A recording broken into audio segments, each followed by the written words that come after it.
Hello everyone, আমি ডিম্পি। আর আমার এই চ্যানেল মুনলিট ক্যানভাস বাই ডিম্পিতে আপনাদের সবাইকে স্বাগত।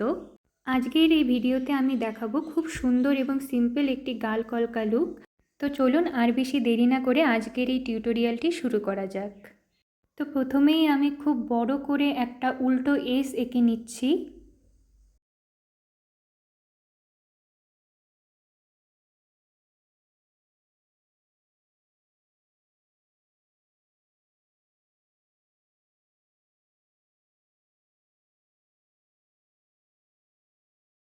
তারপর আমি লাইনটি যুক্ত করে দেব যাতে শেপটি ফুলের পাপড়ির মতো আসে। এরপর আমি দেব একটা উল্টো কমা।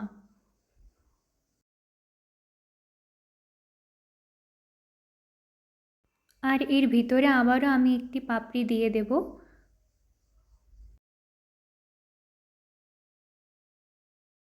আর উপরে যে পাপড়ি রয়েছে তার ভেতরেও আমি সেম কাজ করব।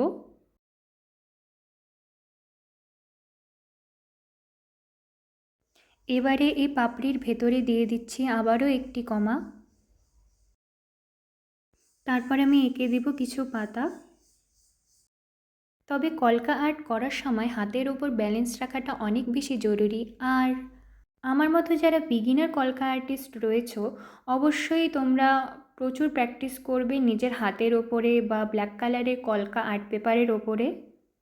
এতে করে যখনই তোমরা রিয়েল ব্রাইডের কপালে কলকা আর্ট করবে তখন ভুল হওয়ার চান্স খুবই কম থাকবে, আর স্ট্রোকগুলো একদম নিখুঁতভাবে ফুটে আসবে।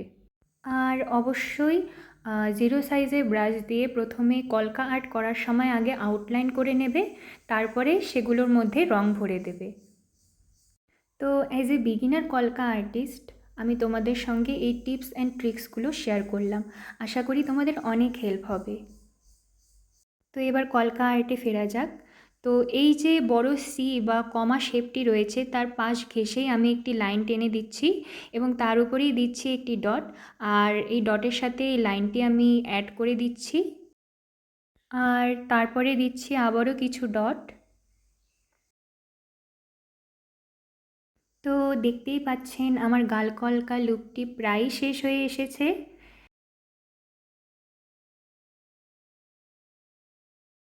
এবারে করব আমি হাইলাইট। আর আমি আজকে লাল এবং হলুদ কালারের ফেব্রিক পেন্ট ইউজ করেছি।